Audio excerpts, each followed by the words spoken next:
You found Michigan's retirement coach, Mike Douglas. And I'm Heather Branch, here with Mike, asking for his insight and ideas on ways to help you better prepare for your financial future. And, of course, heavy focus on your retirement years. You've worked so long and hard to get to this place that should be filled with relaxation and fun times with your friends and your family. You want to make sure that your money is in place in order for all of those goals to come to fruition. LifePlanWealth.com is where you can go to begin a conversation with Mike and his team. We also have links posted in the show notes, so you can just click there or, again, visit us at LifePlanWealth.com. All right. We were talking off air about I'm no longer a natural blonde. I'm now mostly gray. But as a natural born blonde. I don't think you're supposed to tell people that. I think they just say, wow, she's got great blonde hair. That I pay a lot of money for. So they should be saying. Shout out to the stylist. They're doing great work. They should be telling me that I have great blonde hair because it's expensive. Yeah. And I want to know that I am getting my money's worth. So, no, born natural blonde. And the role of the dumb blonde that has encompassed any blonde in this world, kudos to the ones that have pulled the wool over anybody's eyes. Dolly Parton, I think, is the most ingenious, perfect description of the smartest dumb blonde you'll ever meet, because she has played the bimbo her whole life, and that she's intentionally playing it. We were talking, you didn't realize it was Dolly that wrote I Will Always Love You? I did not. Not until I watched a Netflix documentary, and I was like, wait a minute. The Netflix documentary on David Foster. On David Foster. A brilliant music producer that you recently got to meet and interview in Nashville. Yep. We have that podcast posted as well, an interesting conversation that you had with David and his wife, Catherine McPhee. So Dolly Parton, and then I was saying also Jessica Simpson. I don't know if you remember back there was an MTV reality show years ago where she was sitting on the couch. Is this chicken or fish when she was eating from the tuna can? Cut to the woman's a billionaire now. She has a $1 billion empire. Certain people who get the world of sound bites. Yeah.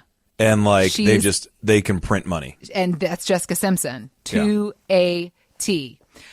I don't think the role of Reese Witherspoon, I would never, she has played roles of dumb blonde. I mean, Legally Blonde, but that was another perfect example of somebody that was not dumb, just playing the dumb blonde role. She was very smart in that role. The brilliance that is Reese Witherspoon in real life, though. And like you said, to clarify, Reese has never come off as someone who is dumb by any means. No. But she can sneak into that role of Legally Blonde, but she does play. She does when you see her in interviews. She does very much play like the cute, sweet Southern girl from Tennessee. Oh shucks! All shucks! Oh yeah, you're so nice. Cut to another billionaire blonde, Savage, killing it. Yes. And we want to talk about her success, what she's done, and how we can relate to it from our own financial perspective for our own financial wins. Codie Sanchez is a portfolio manager who appreciates creative income streams. And Reese Witherspoon, billionaire actress and producer, is one of the people that she admires. Here's what she was saying. Reese Witherspoon basically took a book club and said to authors, I'll give you part of my platform for you to talk about your book. Because I'm lovely. It's free. You're going to sell a bunch of books. Tiny, insignificant detail. I'd like the future rights to turn your book into a movie, and I'll pay you some sum, or I'll have a right of first refusal, aka I get the right to buy it before anybody else, and I'll pay you then for it. The author goes, amazing. Reese, of course. Perfect. They come on. Reese basically tests out which books do best, and depending on which books do best, Reese buys their movie rights and makes movies that create, tens of millions or hundreds of millions of dollars in revenue. Why are you shaking your head? This is ingenious. Dumb like a fox. It's so smart. Oh, no, listen, I'm here for the people. You can just put your books on my platform. Mm-hmm. I just love books. I love learning and reading. Heads up, if it ever becomes a movie, I own it. And you're like, oh, yeah. I mean, if my book becomes a movie, yeah, right. And then it does. I think it serves to the advantage of the author, because if you think about authors and writers abound and they're all looking for a chance to make it as an author professionally, to have the income that you need it's very challenging to do. So to have the chance to have Reese Witherspoon produce one of your movies at the money that you can make as an author, I'm sure that these authors get paid out. Well, and how many times are people going to say, well, that movie was actually based on a book, and then a bunch of people go buy the book. Because, as I've been told, the book is always better than the movie. Always. However, I've never had a book show me everything in an hour and a half. Right. That's the winner. take, right. Well, you've got 4 children and a business to run. You're a little more crunched for time. A little crunched. Yeah. Thinking about what Cody Sanchez was just reiterating as far as Reese's strategies. Again, all right. So very few of us are ever going to become a billionaire producer, actress type like Reese Witherspoon is. However, there with are blonde hair like what you got going though. I think we're on our way. This you can buy. A lot of people can get this though. Yeah. This is for sale. I pay for mine every month. So get yours if you want yours. But thinking about folks in their retirement years, because this is the whole thing about when you transition out of your working years into your retirement years, is now you're quitting the income, the paychecks of your employer. Now you got to make that savings, give you the income streams that you need. And for a lot of folks, they need these various multiple different options as far as income streams go. So let's talk about how we can essentially take the lessons that Reese is teaching us with her business strategies and how we can apply them to our retirement strategy and build these income streams out for our retirement years. Yeah, absolutely. There's a lot of different ways you can get income in retirement. And we tend to think of it just in one or two models, but there's several. You can do real estate. I think real estate is a great tool. You get rental properties, people pay you rent, and as long as your rent outweighs your expenses, you net some income. It's pretty good. Mm-hmm. It is hard on one or two rentals to live off the income. There's generally a rule that if you want substantial income, you need at least 5 to 7, if not more, to start creating that gap, because if each one is giving you, let's just say $500 a month of a gap between your expenses and what you're making on it. All right, well, then that's $500 a month. I can't live off the 500. But if I get 5 to 7 of those, now I've got about $2,500, $3,500 plus my Social Security. I can live off that number. Just to be aware that real estate tends to have a shelf life. I sit with a lot of people in their 50s and they say, I love real estate. I'm going to do this forever. And then I hear people in their 70s say, I'm done with this. I'm just over it. I lost my longtime renter. I don't want to restart. I don't want to deal with a rental company or a property management company. I don't want to deal with that. I'm out of here. And the stinking part is when you sell that property, they quit giving you rental income. You know what I mean? You sell the house and they won't give you rent anymore. So now I have to repurpose the cash. Now, granted, hopefully it's appreciated and it's grown, but that's rental income. It's a great way of getting rid of some taxes because real estate's one of the best legal tax havens there is out there where you can invest some money into your rentals and therefore you don't have to pay income tax on it. But outside of that, in the investment world, there's 3 or 4 good options. Okay. The first one is just a general market portfolio. I have $1 million. I'm going to use the rule of 4%. That means I get $40,000 a year out of this thing. And over the course of 30 years, I should be able to make it through 30 years with that money. That works. The only thing you have a risk of is what's called sequence of returns risk. Sequence of returns basically just says, and I know we're getting kind of technical, but it's people's retirement. And so to know the information matters. But sequence of returns basically says if you retired in 2000 or if you retired in 2009, you had 2 completely different experiences. So for example, you retire in 2000. Well, 2001, 2, and 3 were all negative years in the market. The market dropped 43% over 3 years. And you're taking out 3 to 4% to live off of because that's what you planned on.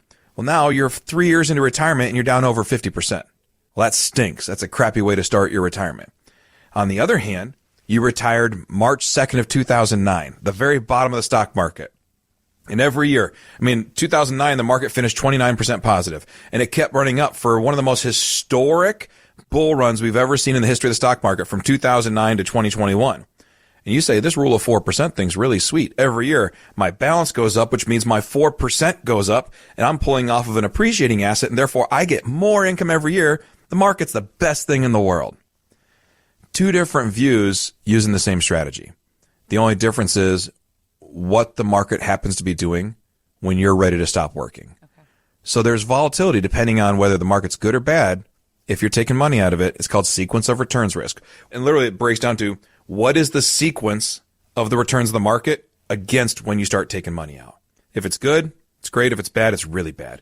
So just be aware of that risk, because if you retired at the end of 2021, 2022, the market dropped 20%. And then it rebounded this year and it's been dropping ever since the middle of July. So now we have to be aware that if we're in a 2 to 3 year slump, you're pulling money from a 2 to 3 year slump. And that's a tough time.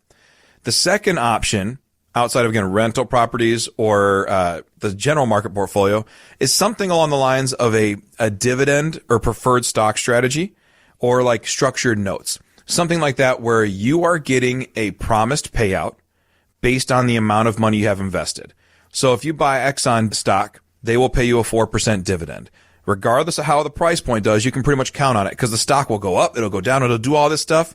The check's still clear. So if you own $300,000 of Exxon, you're going to get $12,000 of income that year. It's great. You just can't sell the stock and still get the income.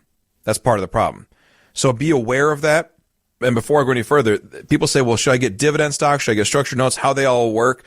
There's a button on our website that says start your retirement roadmap today. It's lifeplanwealth.com.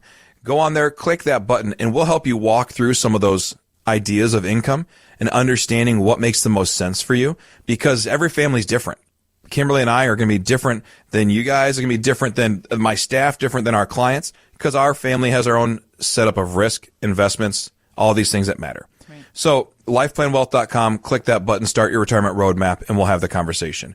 But the last option is an annuity. Now, annuities can be great. They can be garbage. It just depends on the type of annuity. It depends on where you are in life. A 50-year-old getting an annuity is a different situation than a 70-year-old getting an annuity. We want to make sure we're building the right plan for the right person. There are great annuities that for low or no fees give you nice safety, stability, and growth. Not great growth, okay growth, 3, 4, 5, 6%. Or they'll give you a really healthy income that's contractually guaranteed. That's really good. However, you can't get your money out, and that's kind of bad. So there's a trade-off for everything. And I remember when we moved into our neighborhood where we live now, we've always lived in the country. But 2 years ago, we moved into a neighborhood. And Kimberly says I can't say subdivision because she's from the country and she gets claustrophobic by the word subdivision. But we live in a neighborhood now. And we're on a corner lot. And our dog, that's a nice dog, we live here. We have a neighbor over here and a neighbor over here. This neighbor has a giant, big, black Great Dane. Beautiful dog, wonderfully sweet dog, but a monstrously big dog. There's this other dog with big floppy ears who lives over here. And then there's our 12-pound white Yorkie Shih Tzu mix named Satchmo, right? And all three dogs have an electric collar, and all three dogs like to go to the corner of the properties and bark at each other and make sure that we all know they're there. Mm-hmm. Whether it's 3 a.m. and I let Satchmo out, or it's 3 p.m. and I let Satchmo out, he goes to the corner of the lot and barks just to say, I'm out here if anybody wants some, right? And that's what he does. And then the other dogs come out and he kind of backs up, but he still barks. Well, what's the difference? Well, we lived in the country and he didn't know that there was all these other people out there. Now that he's there, he loves to bark. He can't do anything about it. He's not going to run through that collar, but he wants to let people know. The financial world works the same way. You know, there's going to be people who are market people, and they're going to say, you have to get your income by the rule of 4%. Why would you trust an annuity company? They're going to hold your money. Why would you put your money in the bank where you can't earn anything? Trust the market. And then there's going to be insurance salesmen who stand there and say, why would you put your money in the market where you could lose it all? Why would you put your money in the bank where you don't make anything? Put it here where it's safe and you get income. And they're right, but they're also kind of wrong. Then there's going to be people who work for the bank, and they say, why would you put it in the market where you can lose it all? Or why would you give it to an insurance company where you can't get it back? Put it here and you can keep it super safe and you can make a couple percent. And you can always get your money out. Well, that's not true, because if you put $100,000 in a bank and you say, walk in tomorrow and say, I'd like that $100,000, it's going to take you up to 10 days to get your money back. So all those things factored in, what you have to do when there's these three dogs that bark at each other, right? What we want to do is we want to stand in the middle of the intersection. Like a consultant, you know, you stand there and you say, all right, for my family, does it make sense to have some insured income, an annuity? Not one that's 5% in fees, not one that's got volatility, a low cost, something that acts like a pension. Yeah, for us, it makes sense. For the other family, it doesn't. Okay, great. Grab some of that. Don't grab all of it. Then you say, should I have some stock market money? Well, yeah, because, you know, there's a saying, you have to make hay when the sun shines. When the market's good, we want to go. We want to make some money. We just don't want to be all at risk. If the market loses 50%, we lose 50%. And then there's the bank portion where I need some money in the bank. And there is a comfort number. There's a sleep number where if I have so much in the bank, I sleep better. That's a good thing to have too. But to have anybody say that all of them are bad or all of them are good or this one's bad and all of them are, that's not true. There's good things all around. You just have to be able to have a clear mind and a consultant thought process that says, Here's how we build out what makes the most sense for Heather, for Mike and Kimberly, for Melissa, for all the different people, to make sure it makes sense for you and your family. It's a lot to make sense of, though, Mike. Yes, it is. I mean, it's so easy to say. We just got to figure out what makes sense for you. But I think also, because my dad has been a DIY guy when it comes to his investments his whole life, and I get into this stuff now. But my dad also comes from a world as a retiree now. I mean, he has a pension, he has his savings, he has his Social Security. He is not having to think ahead at what is maybe or maybe not threatening my retirement, and what people that are 20 years younger than him that are just getting ready to retire right now are having to factor in. And there is just so much that we as individuals are now having to shoulder ourselves. The good news is you don't have to go at it by yourself. Mike and his team are here to help you figure these things out in a plan of your own. LifePlanWealth.com is where you can go to begin this conversation, get to work on figuring out the income streams you can have for your retirement and figuring out a balance, standing in the center of those 3 barking dogs and figuring out what's going to work for you. LifePlanWealth.com. We also have links posted in the show notes, so you can just click there and begin the conversation with Pointy Mike. Or again, right below us, right here, right below us, right here. Click on those things. Again, the website, find us anytime at LifePlanWealth.com. Thanks for listening to Michigan's Retirement Coach with Mike Douglas. To learn more, visit lifeplanwealth.com. Michael Douglas is an investment advisor representative of Stewards Wealth Planning, LLC, a registered investment advisor. Financial professionals are not licensed in all 50 states. To find out if Michael Douglas is licensed in your state, please call 517-323-7526. Stewards Wealth Planning, LLC is not affiliated with nor endorsed by the Social Security Administration or any other government agency and does not provide legal or tax advice. Annuity guarantees rely solely on the financial strength and claims-paying ability of the issuing insurance company. By contacting us, you may be provided with information about insurance and annuity products offered through Michael B. Douglas, NPN number 9650939.